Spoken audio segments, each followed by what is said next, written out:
Good morning, and thanks for joining me.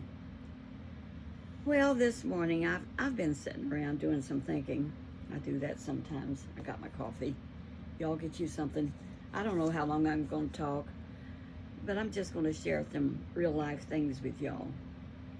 And real life things is, how do we make it when times get so rough and terrible?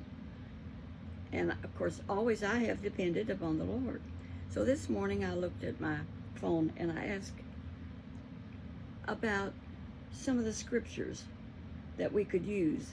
And this one place called Crosswalk has some really good verses. It's Bible verses for strength and faith in the hard times. Now, how do we keep grinning? You know, I've been through a lot of hard times, and I did not keep grinning, and I did not keep rejoicing like some of the disciples did when they were in prison. They were singing and making praises.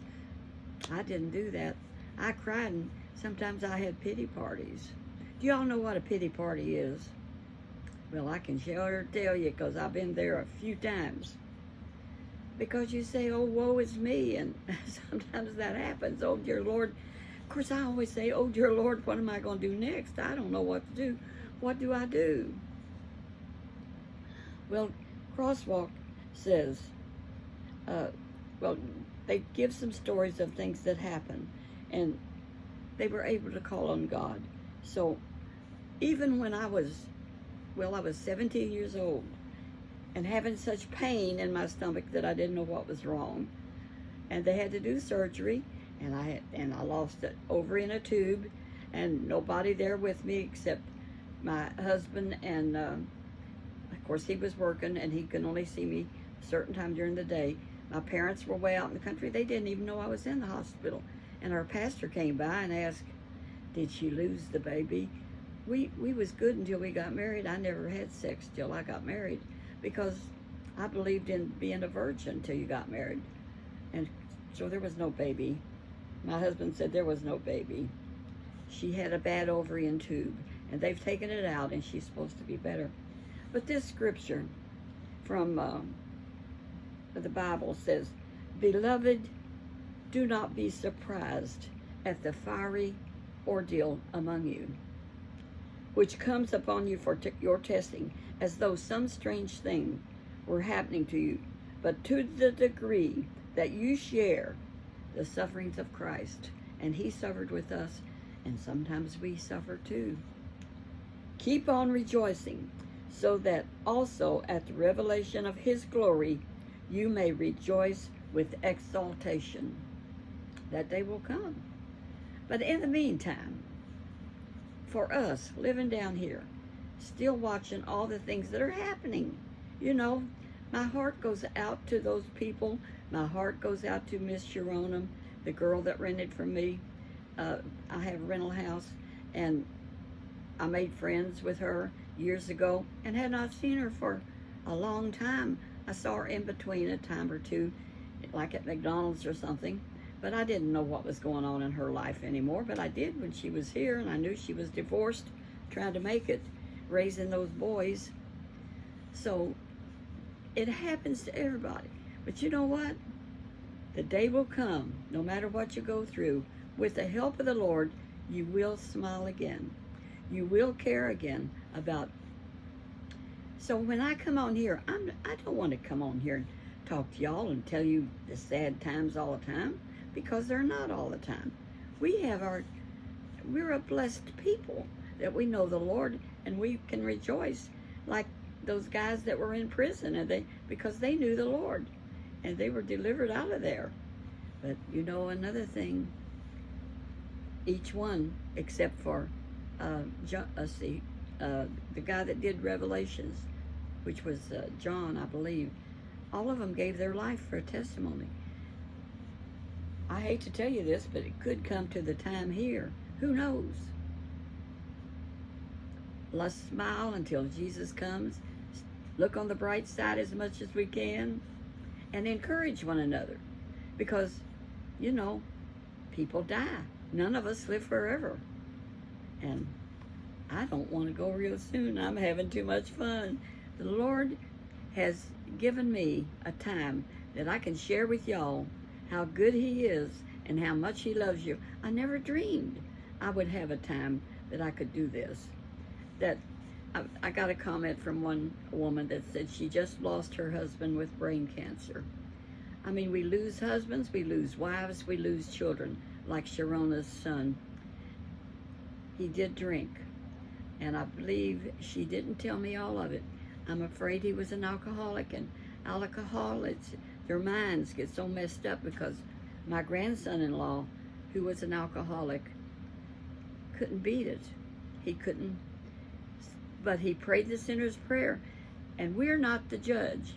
God knows what happened. But I told Sharona what happens in some of these situations, in my opinion. You know, you can break a leg, and it's got to be set. You break an arm, and they can set it and fix it. But when your brain breaks, sometimes nobody can fix it. And then your brain is out of control, and you commit suicide, and God knows that your brain was broke. And that's what I told Sharona. I said, his brain broke, and we can't fix it. You couldn't fix it. She was trying every way in the world to fix it. She told me so. And I said, honey, there's some things we can't fix. And when some of your children get on drugs and dopes, I had a fellow that lived, I had a little apartment, just a bedroom and a kitchen, refrigerator, you know, just like a little cabin room. And he rented that. And he got on that kind you stick in your arm. And he worked for me and helped me around here so much. His name was Kevin.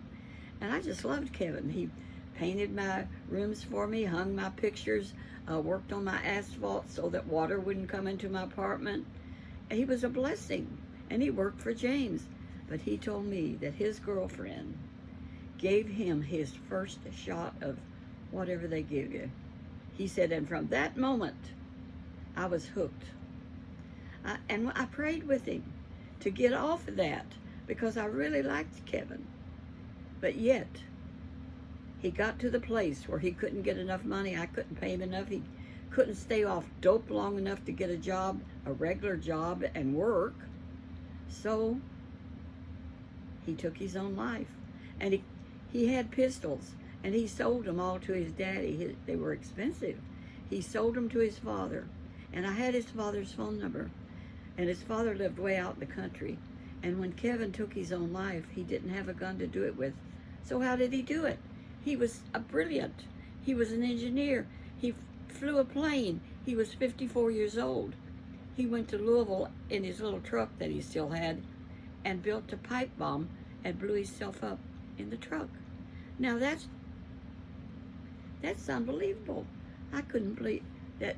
Surely Kevin could have got off dope, went to somewhere where they would help him get off. He was in jail one time for 11 days. He stole something at the Walmart and they caught him. And the police, they put him in jail for 11 days. And he came home and he said, I have good news. I am dope free. I don't know what he called it. I am free. I am good. I won't need it anymore. But he was back on it again. And where he lived, upstairs on this little apartment, I had a place where you could sit and enjoy, and I would find bent spoons. I thought, how'd that spoon get? See, I was so dumb.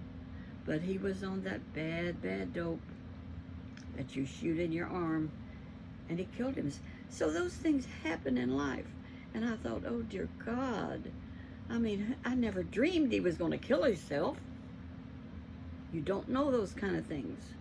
Their mind, to me, my opinion, breaks. Just like when you get dementia and Alzheimer's. You know, my second husband got Alzheimer's, and I cried a lot over that. I really did. But you know what? The Lord helped me. But see, I'm a hard-headed woman, and doctors are here for a reason. God provides them for us. And my doctor prescribed an Lexapro. But I'm too, no, I said, I don't need, I'm going to make it. And yet every time I left the nursing home, when he didn't speak anymore, I would be crying. I may have told this before, but kiddos, this is the time to tell it again. So many people are going through so many bad things. And the only hand you can hold on to is Jesus, I guarantee you. And though I was going through a lot of crying, I still had the Lord. I still ate. I still slept. I still cooked. I kept on living while he was in the nursing home with no hope. Because what was so bad that I was crying about was from Alzheimer's. There's no hope. That's it, man. You're a goner. He was gone. He never spoke. But yet I took care. He was a handsome man. We had a lot of good times together, going to Florida and everything, and he worked on bicycles, and he was a bright man. He ran a computer to mix fertilizer that they had a factory down the street that sold fertilizer, and he was a head honcho down there. And when he retired at 58, he got a good retirement. But he was a widower but anyway, I said to the doctor, I said, I don't need that stuff. I don't need that Lexapro. I was so wrong. So the nurse out there said, you know, you need to get you some anti-anxiety. You're going out here every day crying. I said, well, I got a Lexapro. She said, that's what I'm on. That's what half of these caretakers are on. It's not habit forming. And you can quit it anytime you want. Well, I took the big pill. I took the whole pill to start with, and I was dopey. And I told her, I said, that's not working. I'm not thinking right. And after the first day or two, she said, break it into fourths and start. And you know, in about 3 or 4 days, I realized I was coming out of that nursing home and I wasn't crying. So it's okay to take your anti-anxiety medicine. So I took it. Well, anyway, life went on and I learned to live again, but I didn't do it overnight.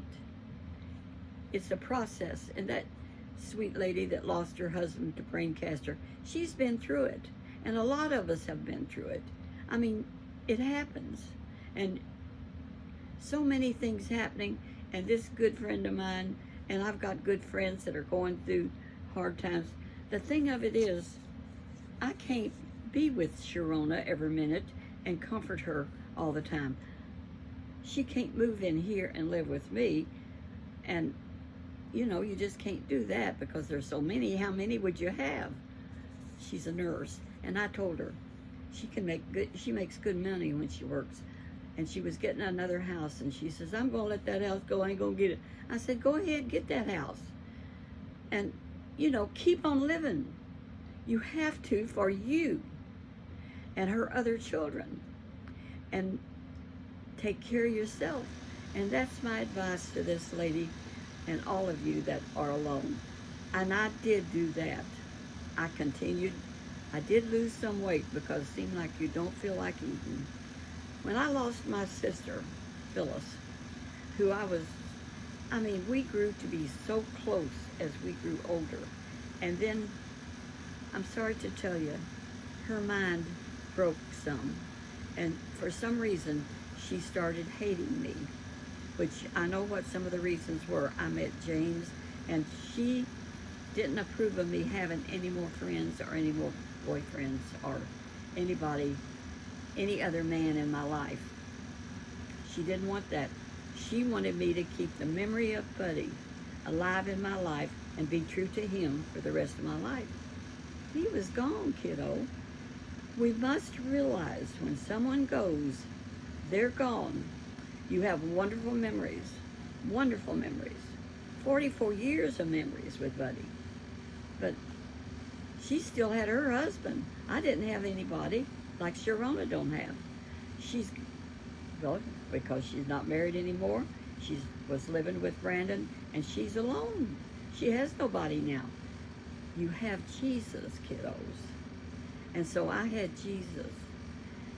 And I would lay my head on the pillow, and I would pray, Lord, be with me. Give me some sleep. Give these people that are going through such... I think of all those people out there in California that don't even have a pot to pee in anymore.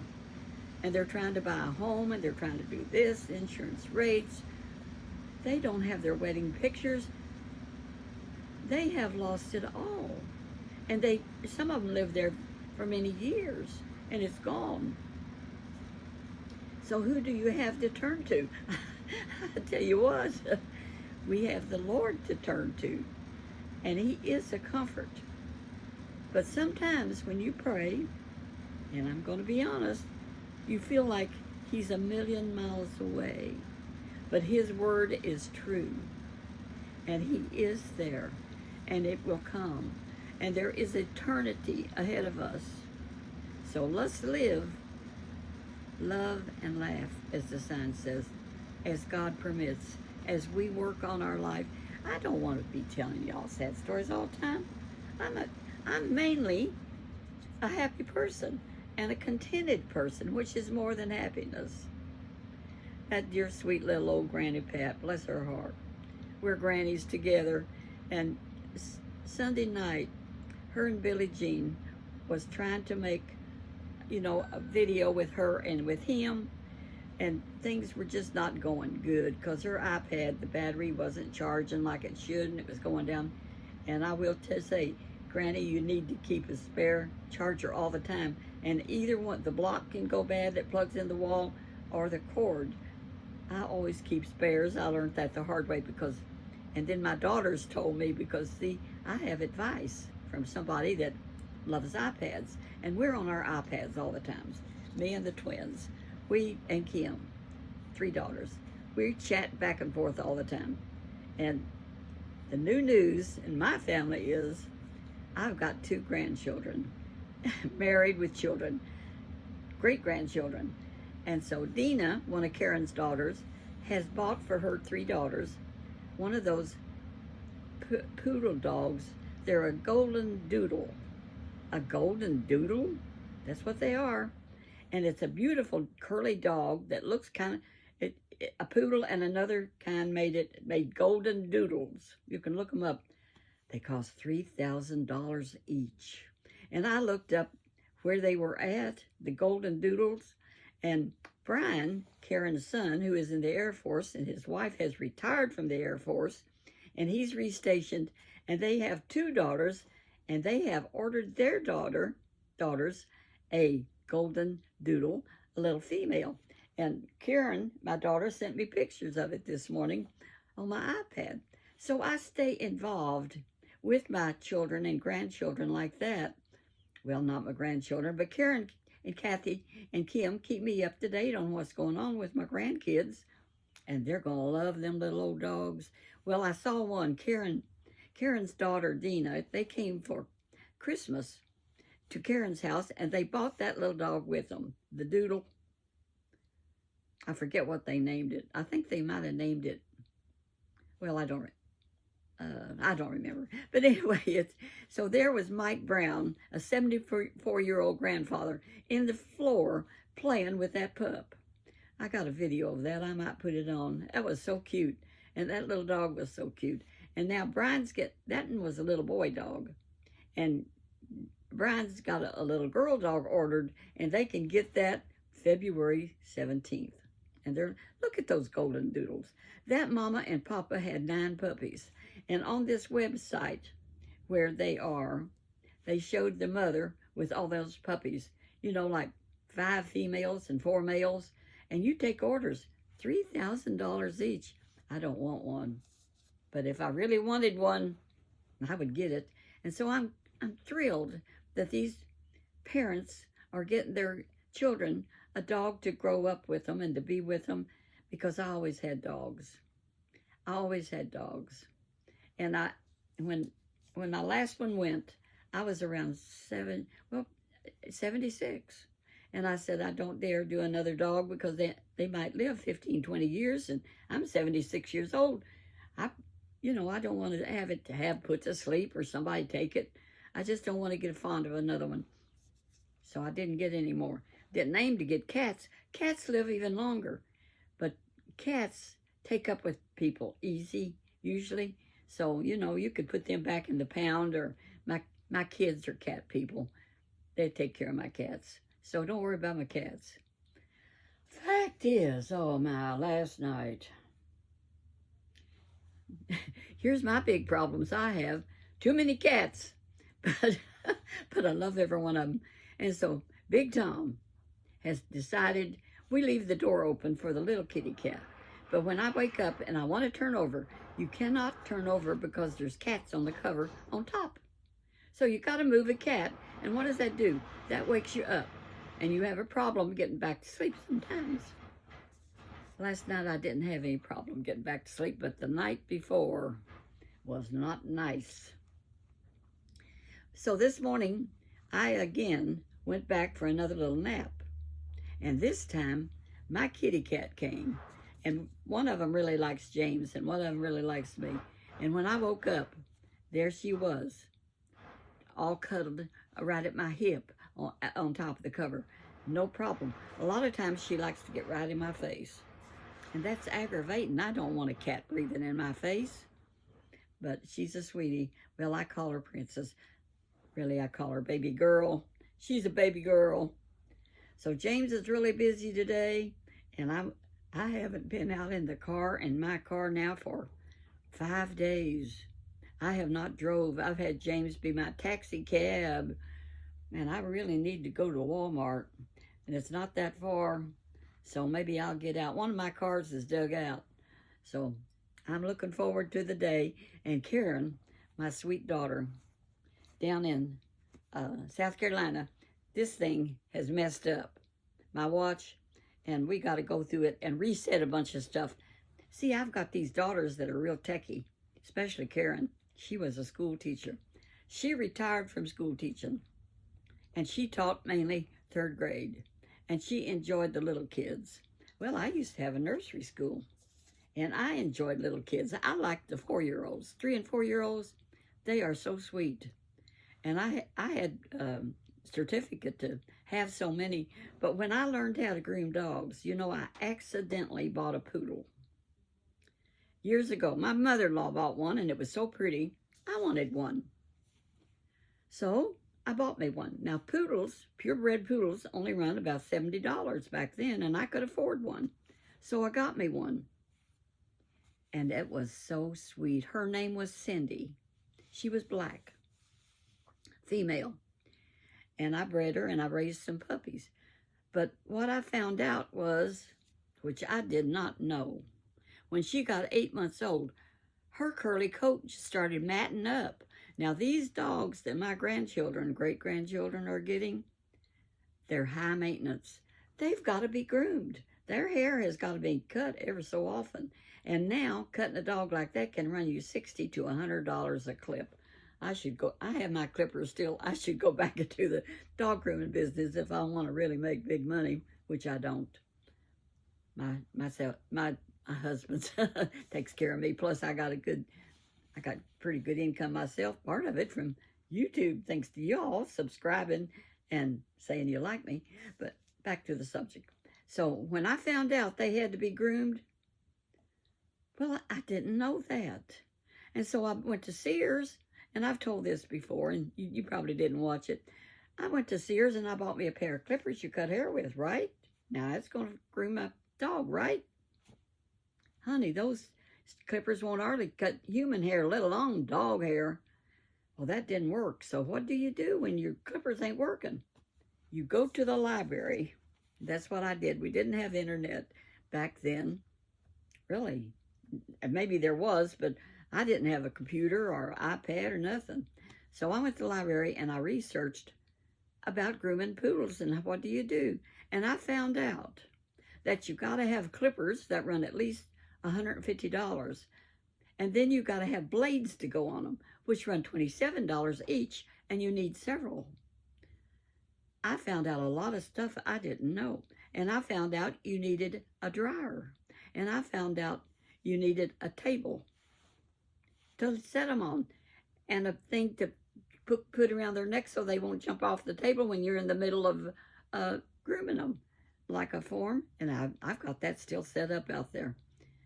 And finally, the one table I have cost $500. It would go up and down, and that's the best.